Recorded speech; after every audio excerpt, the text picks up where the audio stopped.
no momento em que nós vamos ouvir a mensagem de Deus para nós, nesta manhã, para toda a semana. Então é o momento de você se deliciar com as palavras de Deus, ok? Se alimentar dela e ser como uma esponja, né? Você absorve e nas aflições deste mundo, tanto que chega a você, quando as que chegam nas pessoas, você deve ser espremido, essa esponja deve ser espremida e você deve exalar, divulgar essa mensagem que Deus deu a você nesta manhã, deu a cada um de nós nesta manhã. Uma das coisas que eu sinto falta do Brasil é justamente as canções em grupos e em quarteto, né? Eu soube que foi semana passada teve um quarteto aqui cantando, né? Nossa, o meu coração ali em casa, vendo no Insta, quarteto muito bem afinado, olha, meus parabéns. Eu queria estar aqui, Robertino, para ter prestigiado, mas meus parabéns pelo trabalho aí, o quarteto, todos. Muito bom também ouvir a mensagem de um grupo. São coisas assim que faz parte da adoração, né? E o Espírito de Profecia fala que nós devemos procurar louvar mais em grupo do que sozinho, né? Isso intensifica o nosso louvor. Mas enfim, eu tenho procurado dar uma sequência nos sermões que eu tenho trazido, nas mensagens que eu tenho trazido, ok? E eu comecei no último sermão uma sequência. Hoje foi cantado agora há pouco sobre o meu lar, um lugar que Deus está preparando, um lugar que Deus foi preparar. Mas para nós chegarmos neste lugar tem todo um caminho, toda uma trajetória em meio a este mundo de pecado, onde Deus ele intervém, ele entra na nossa atmosfera como um de nós e ele ali nos dá a graça, nos disponibiliza a graça, o Espírito Santo para nos dar força para nós chegarmos nesse lar de forma segura e ali feliz nós vivemos eternamente com Deus. Ok? Então nós vamos dar fazer uma sequência lógica nesta caminhada. Nós vamos começar hoje com o livro de Daniel, tá bem? Dando uma estudada e entendendo quem nós somos. Eu falo nós como igreja adventista.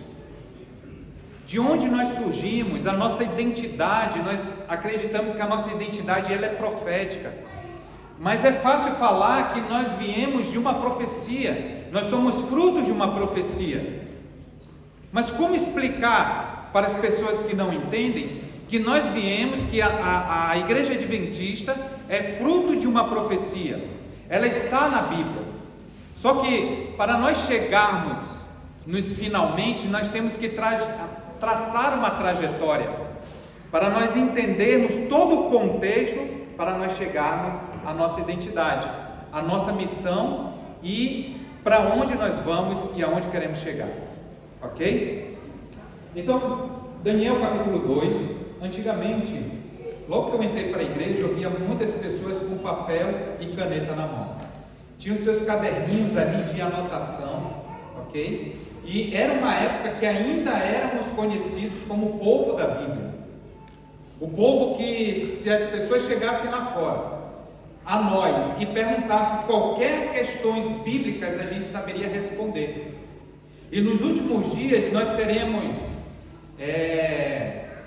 perseguidos e muitos vão querer saber a razão da nossa fé, o porquê que nós não vamos negar a Cristo, nós não vamos negar a sua lei.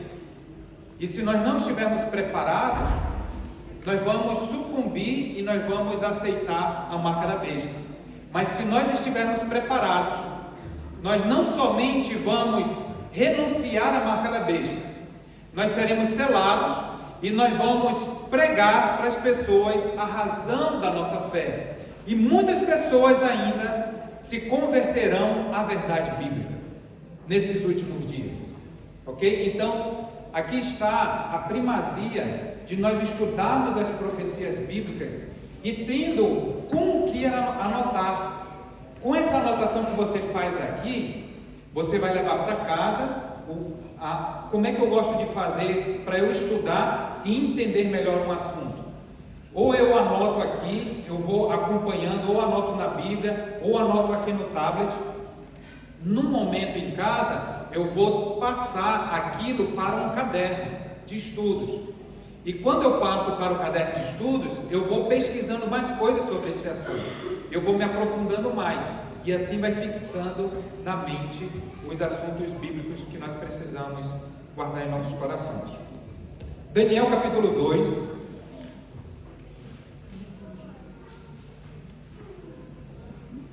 Daniel capítulo 2. O livro de Daniel aqui, capítulo 2, a gente pode dividi-lo em várias partes. Nós podemos fazer várias formas de sermão aqui deste capítulo, mas eu decidi dividi-lo em 3 partes aqui: o sonho do rei, a revelação do sonho e a sua interpretação, ok? E esse estudo aqui, eu não vou utilizar o espírito de profecia, eu não vou trazer história para cá. Nós vamos estudar somente o capítulo 2, somente esta passagem, tá bem? E dele nós vamos entender como é que, vai ser um princípio ali, como nós vamos entender como a profecia funciona, como é que nós devemos estudar a profecia. Mas aqui, lembrando que nós estamos engatinhando, é o princípio ali para nós estudarmos profecias, tá bom? E durante o estudo eu vou passando algumas coisas para vocês aí. Daniel capítulo 2, do verso 1 até o verso 5. No segundo ano do reinado de Nabucodonosor, teve este um sonho, o seu espírito se perturbou e passou-se-lhe o sono. Então o rei mandou chamar os magos, os encantadores, os feiticeiros, os caldeus, para que declarassem ao rei quais lhe foram os sonhos. Eles vieram e se apresentaram diante do rei. Disse-lhes o rei: tive um sonho, e para sabê-lo está perturbado o meu espírito.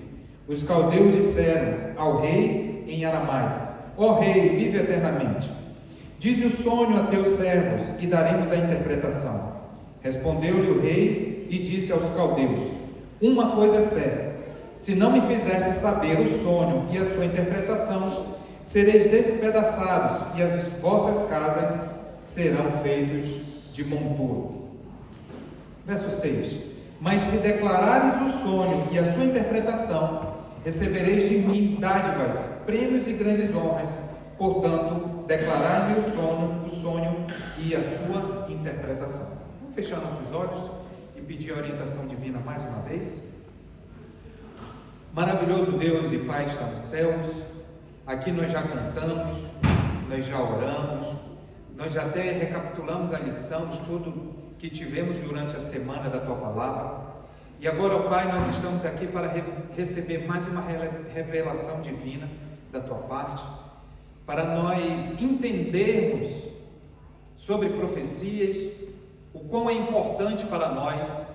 E eu te peço, ó Deus, que o Teu Santo Espírito possa conduzir neste momento este culto, conduzir, ó Pai, as minhas palavras aqui, que não sejam minhas, mas que sejam Tuas, e que eu seja um mero instrumento, porém falho, mas todavia Tu nos aperfeiçoa, ó Pai, diante da Tua graça, diante do Teu poder. Amém, Senhor. A mim, ó Pai, dê-me as palavras, e a cada um de nós, dê-nos, ó Pai, o ouvido atento. Amém. Para as Tuas advertências, para a Tua mensagem. É o que eu te peço e te agradeço, em nome de Jesus. Amém. Amém, Deus. Então, nesse primeiro momento aqui, Nabucodonosor, o rei de Babilônia, ok? Ele teve um sonho.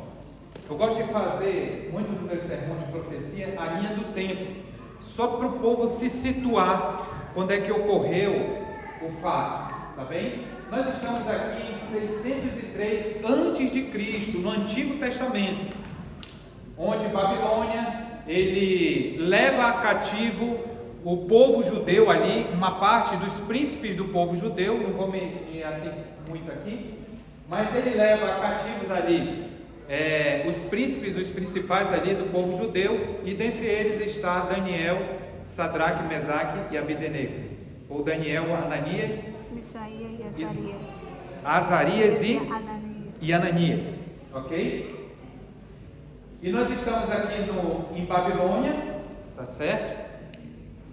Aqui é o nascimento de Cristo por volta do terceiro ano, do quarto ano, que há uma diferença entre o calendário gregoriano e o calendário judaico, tá bom? Mas aqui nós temos o Antigo Testamento para cá, e aqui a nossa era, né? Depois de Cristo, a morte de Cristo, e nós estamos em 2024. Jesus está voltando bem aqui pertinho, ok? E o restante é a eternidade.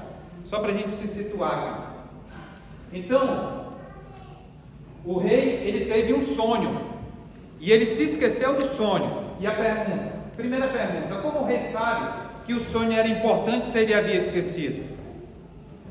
Como é que ele sabe? Como é que ele sabe que era importante? Ok? Lá no verso 1 vai falar o seguinte: Nabucodonosor teve sonhos e o seu espírito se perturbou e passou-se-lhe o sono. Ok? Então, Nabucodonosor, ele não teve apenas um sonho, ele teve vários sonhos. Ok? Só que esses vários sonhos, ele era do mesmo ele era o mesmo sonho, só que Nabucodonosor, ele sonhou várias vezes o mesmo sonho, e isso o perturbou muito. No verso 3 vai falar o seguinte, ó: e o rei lhe disse, tive um sonho, mas aqui no verso 3 eram sonhos. Tive um sonho, e para saber o sonho está perturbando o meu espírito. Ok? Então, no verso 1 vai falar que ele teve vários sonhos, mas de fato, aqueles vários sonhos, ele está falando de um sonho específico. Ok? Então, a primeira pergunta é como o rei sabe que o sonho era importante se ele havia esquecido, certo? E está aqui, porque ele sonhou várias vezes aquele mesmo sonho, e ele sabia que tinha uma importância, só que ele acabou esquecendo. E aí vem a segunda pergunta: se o rei sabia a importância do sonho, como ele acabou se esquecendo? Ok? De forma psicológica, na psicologia fala que a sobrecarga do sonho o fez reprimir ou se sentir ameaçado. Tá bem? Então, quando você sonha e você se sente ameaçado, os mecanismos na sua mente, ele abafa o sonho ali, ele acaba fazendo com que você esqueça o sonho. Isso na psicologia. Nós temos alguns gente aqui da área aqui, mas eu tirei ali deste livro aqui, que é dos Segredos de Daniel, de Jacques Docan. É maravilhoso esse livro. É um livro que saiu na época da lição de Daniel, tá bem? Quem não tiver, adquira, que é maravilhoso. Então ele dá esses dois pontos de vista aqui. Por que o rei sabia a importância do sonho? Se ele sabia a importância do sonho, mas como ele acabou se esquecendo dele? Se ele sabia que era importante, como ele acabou esquecendo? E a outra forma sobrenatural que o Jacques Docan ele coloca é que o próprio Deus ele pode ter causado essa amnésia a Nabucodonosor. Por quê? Para que todo o desfecho dessa história ela de fato ocorresse e ela fosse de forma sobrenatural promulgada ou anunciada. Tá bem? Pela forma que ocorreu. Então ali ele teve o sonho que o perturbou, tirou o seu sono, e ele convocou ali os magos, os feiticeiros, os encantadores e os caldeus. E quando ele chama esse povo, ele pede para que eles relatassem qual foi o sonho que ele teve e também dessa interpretação. E qual foi a resposta deles que eles falaram? É impossível. Não tem como nós lhe falarmos o sonho que o Senhor teve. E aí nós lemos aqui nos primeiros versos que o rei ele se aborreceu muito porque ele estava achando que estava sendo enrolado, né? Se o pessoal, os magos, eles desempenhavam funções sacerdotais entre os povos, os feiticeiros capazes de produzir feitiços e encantamentos. os encantadores, praticantes de artes mágicas, que fez parecer um espírito médium, e os caldeus eram os sábios astrônomos que mexiam com a magia e a astrologia também. Então eles tinham essa situação, essa cultura, de que esses homens eles tinham resposta para tudo, como nós estudamos na lição desta semana, né? Eram os mais sábios ali do rei.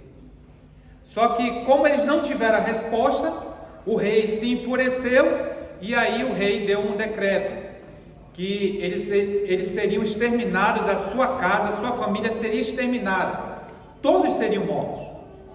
A notícia chegou a Daniel, e Daniel ele pediu para que Arioque, é isso? O eunuco ali, ele falasse para o rei que ele iria orar ao Deus dos céus para dar uma resposta, ok? E aí vem o desenrolar da história. Vou avançar aqui para a gente não se atrasar muito. Verso 31. Quando Daniel ele chega ao rei, ele já vai ali e ele já deixa logo claro que a revelação do sonho que ele teve, mortal algum e nenhum outro Deus poderia falar, interpretar ou falar o que ele havia sonhado. Nenhum outro Deus, nenhum mortal poderia fazer isso, mas havia um Deus, o único e verdadeiro, que era capaz de dar o sonho e de interpretar o sonho. E aí ele começa a relatar, e é a segunda parte aqui do capítulo, o relato do que o rei ele sonhou.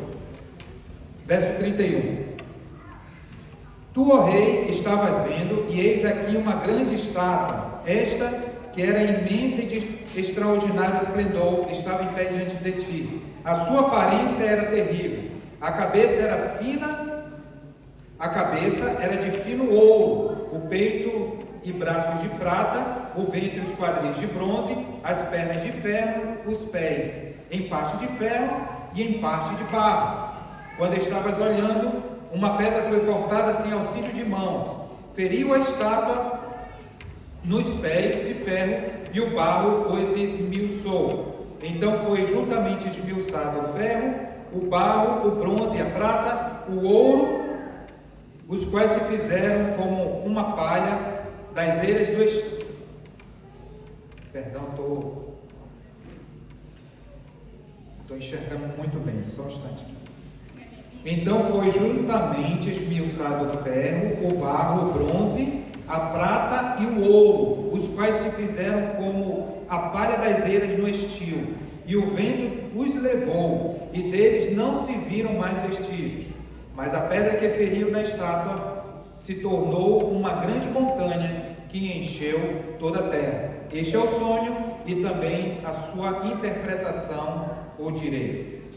Então, ele fala que todo sonho, que era uma estátua enorme, cabeça de ouro, peito de prata, quadris de bronze, pernas de ferro e pés misturados com ferro e barro.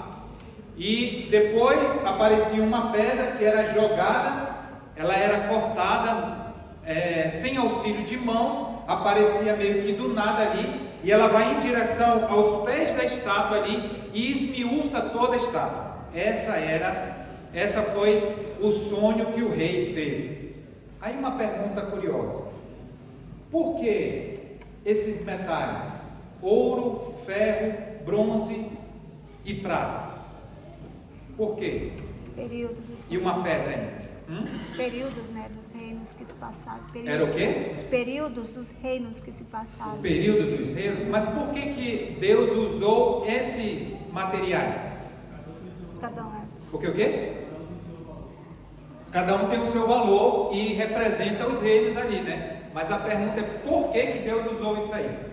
Capítulo 5, no verso 4, fala o seguinte: beberam vinho e deram louvores aos deuses de ouro, de prata, de bronze, de ferro, de madeira e de pedra.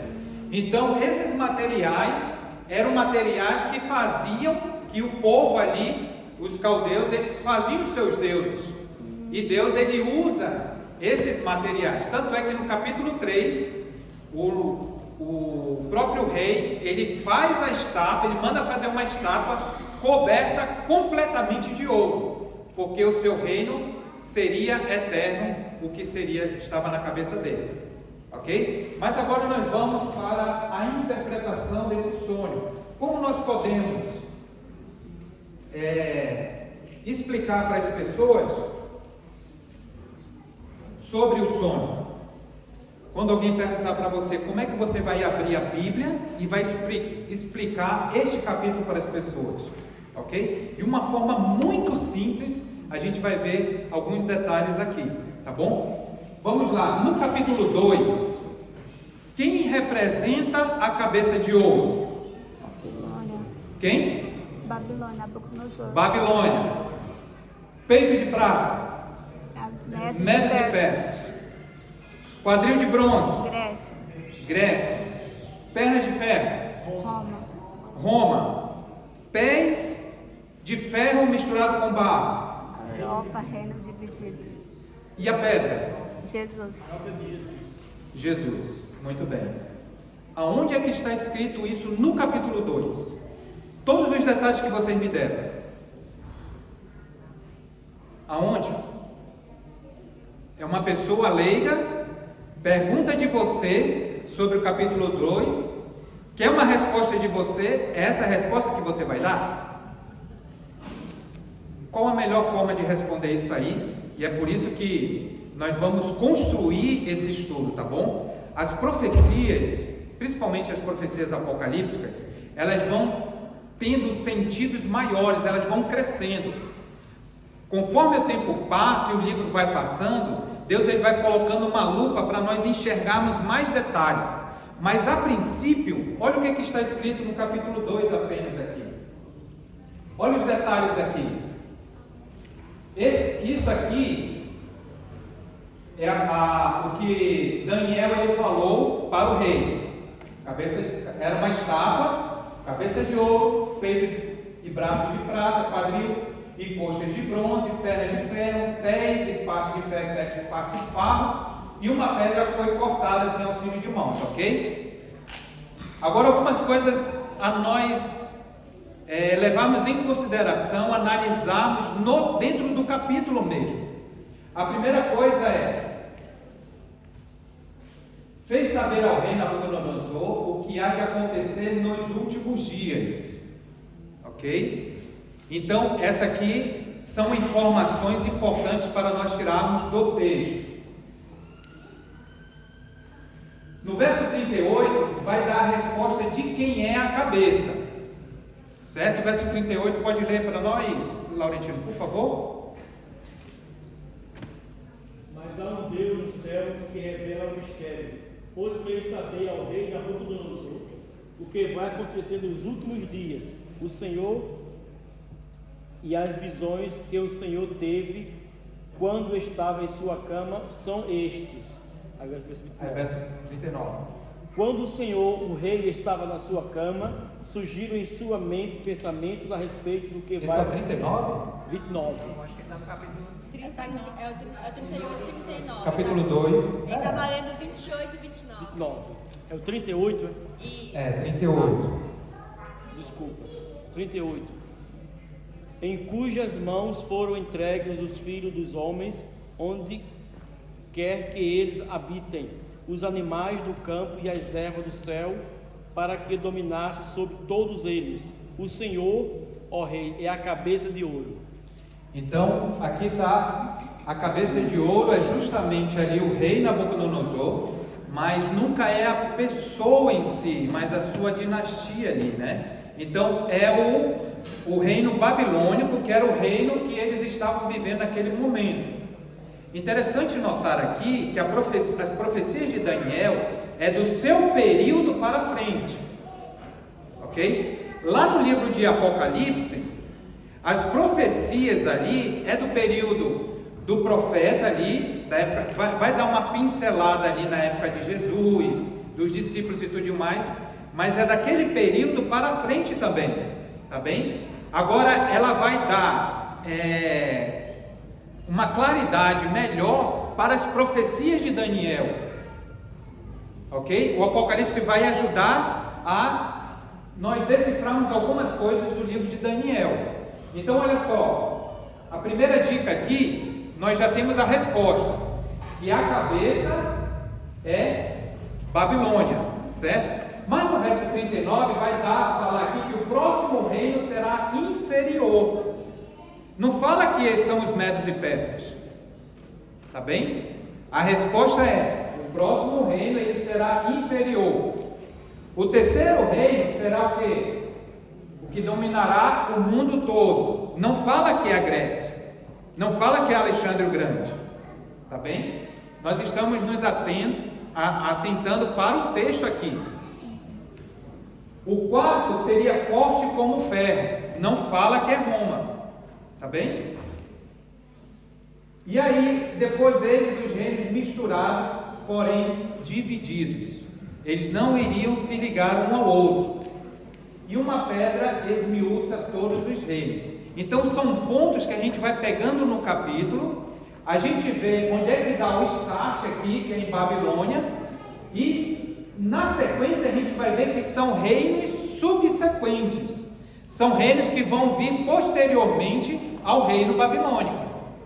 Então, com esse apanhado aqui de informações, quando a gente for avançar nos próximos capítulos, nós vamos entender passo a passo o que Deus estava querendo falar sobre essa estátua.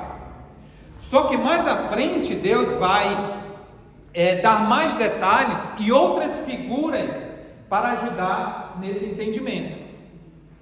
Estão entendendo aqui? Então, no capítulo 2, só dá a dica de quem é a cabeça de ouro, que é Babilônia. É o start da profecia. Aí, daí em diante, nós vamos estudar capítulo 5, por exemplo. O capítulo 5, ele vai dar a resposta do segundo reino, o próximo reino que é inferior, onde o rei Belsazar, né?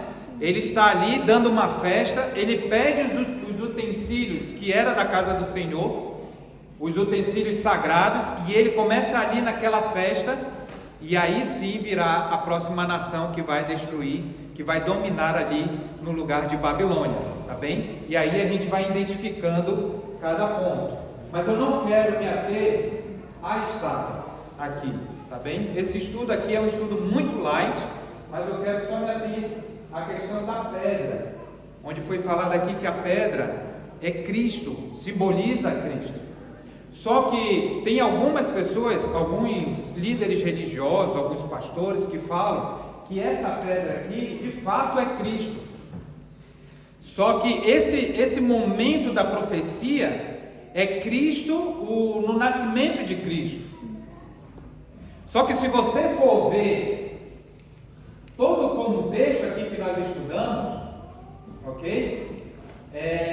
Cristo ele aparece, mas nós estamos vivendo, quando Jesus aparece, ele nasce, nós estamos aqui no quarto poder. E a pedra, ela vai se mostrar aqui no final de tudo, onde vai acabar com todo o poderio, todos os reinos deste mundo.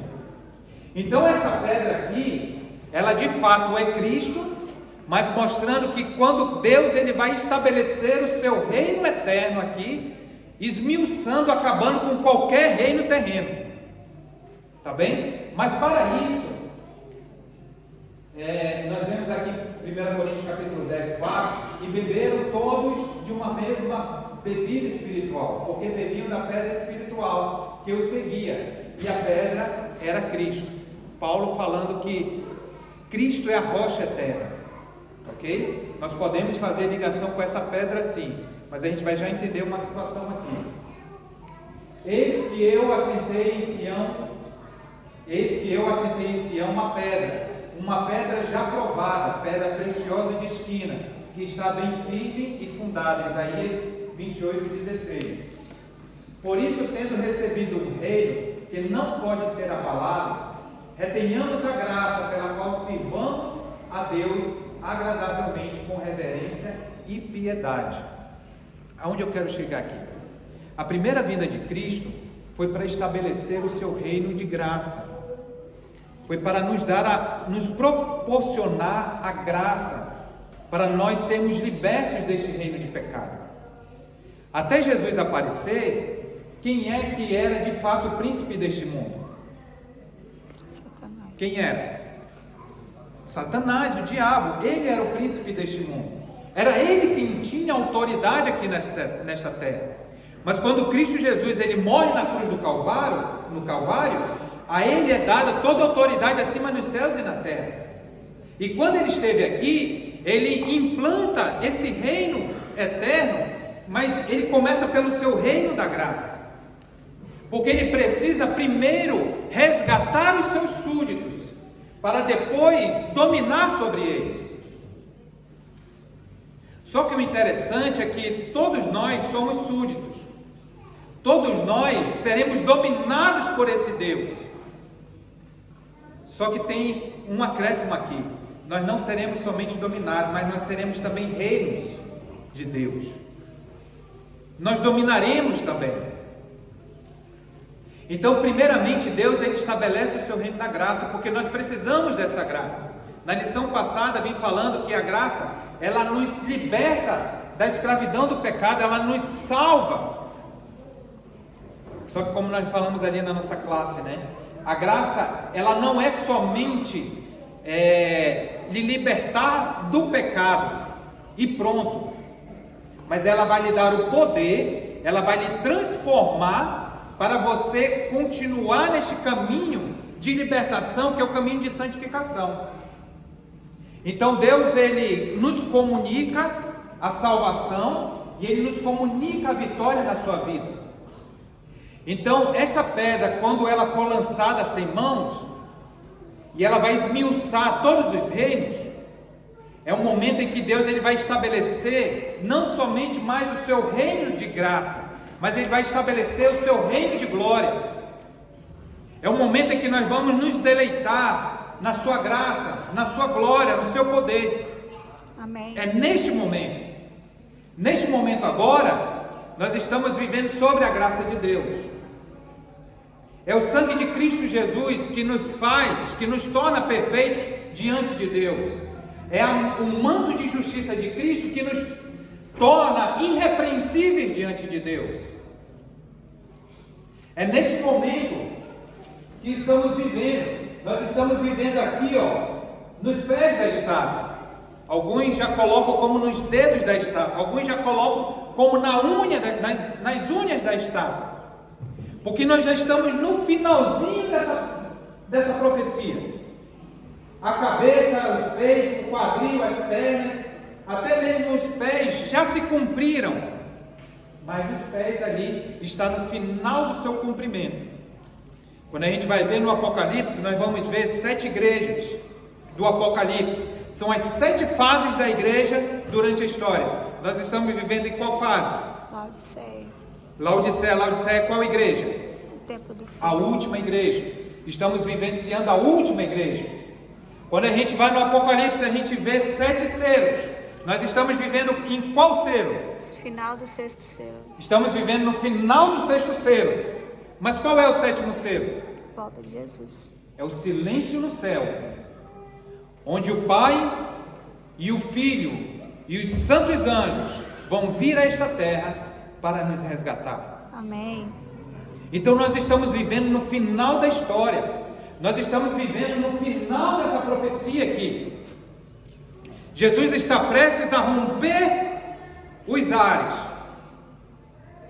As terras, os poderes terrestres, eles vão se abalar, porque o verdadeiro rei deste mundo vai aparecer e vai despontar nas nuvens dos céus. Glória a Deus. E o seu povo vai estar aqui, preparado, selado para o receber. Amém. Só que nós sabemos que ele não vai chegar a esta terra.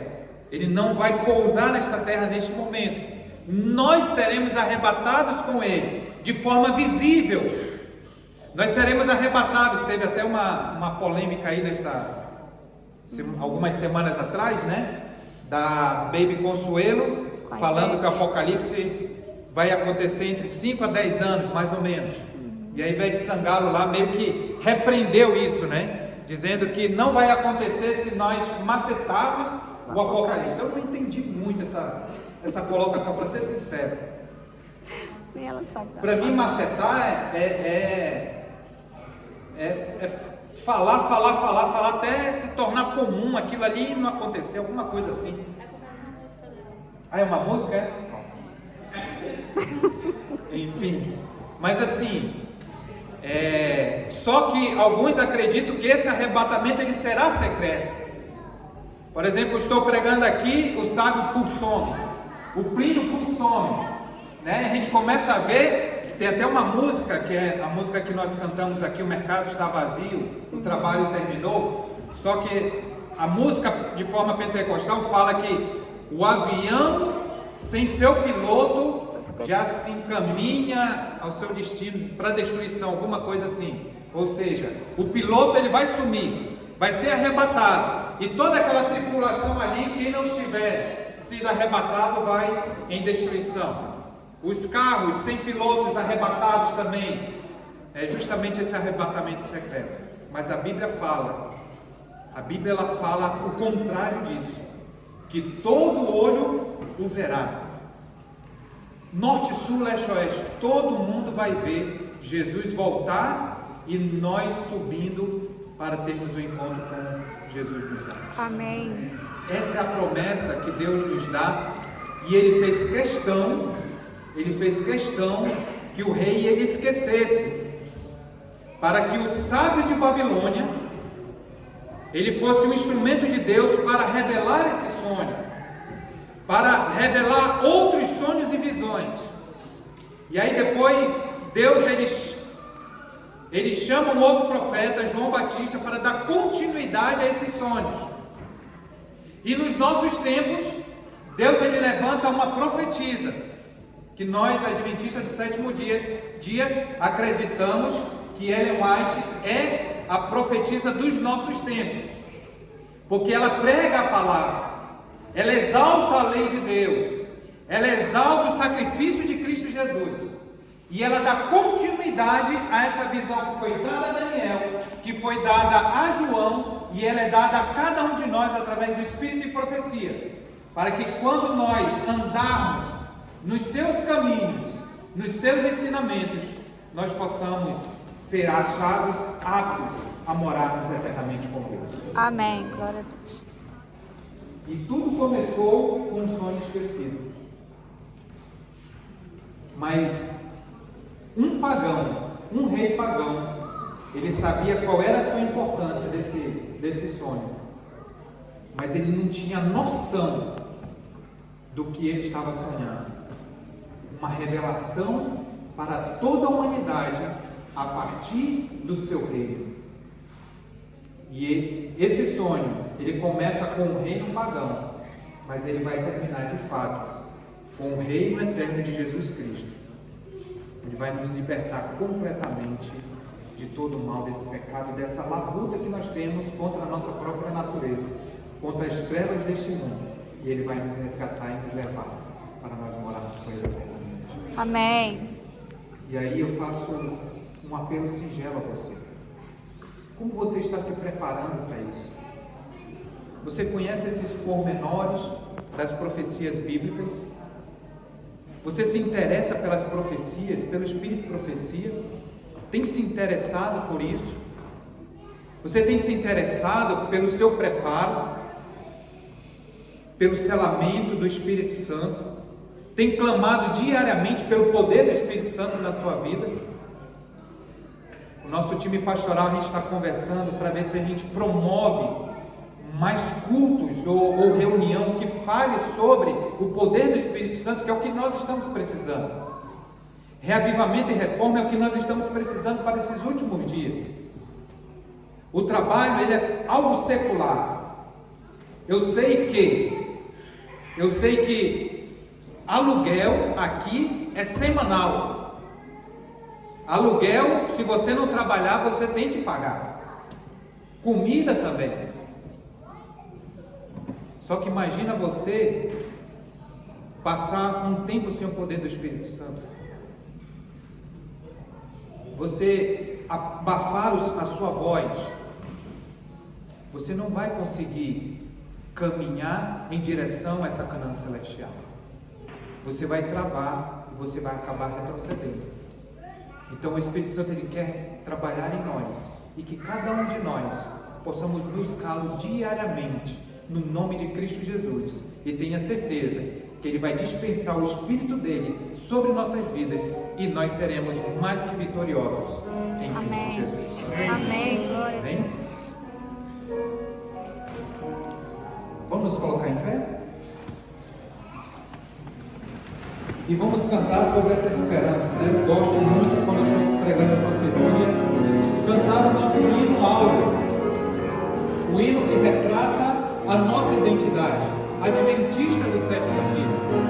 Então, o hino 469, Outra Esperança. Cante com essa esperança no seu coração.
Maravilhoso Deus e Pai que está nos céus, muito obrigado, Senhor, por nos dar o entendimento da Tua palavra. Muito obrigado, Senhor, por ter dado o Teu Santo Espírito para nos preparar, ó Pai, para aquele grandioso dia. Muito obrigado, Senhor, pelo sacrifício de Cristo Jesus na cruz do Calvário, o Seu manto de justiça, ó Pai, que recai sobre nós e que nos torna, ó Pai, irrepreensíveis e perfeitos diante de Ti. Muito obrigado, Senhor, pelo sábado. Muito obrigado pela alimentação que vamos ingerir daqui a pouco. Te peço as Tuas bênçãos sobre o mesmo. Te peço Tuas bênçãos, ó Pai, pelas atividades que teremos à tarde, o culto de oratória, o curso de oratória, o curso de inglês, aqueles que estarão conosco ali naquela classe, o culto jovem também, a social à noite. Ser com cada um de nós, os nossos familiares, os nossos amigos, em nome de Jesus, que nós choramos. Amém, Senhor. Amém.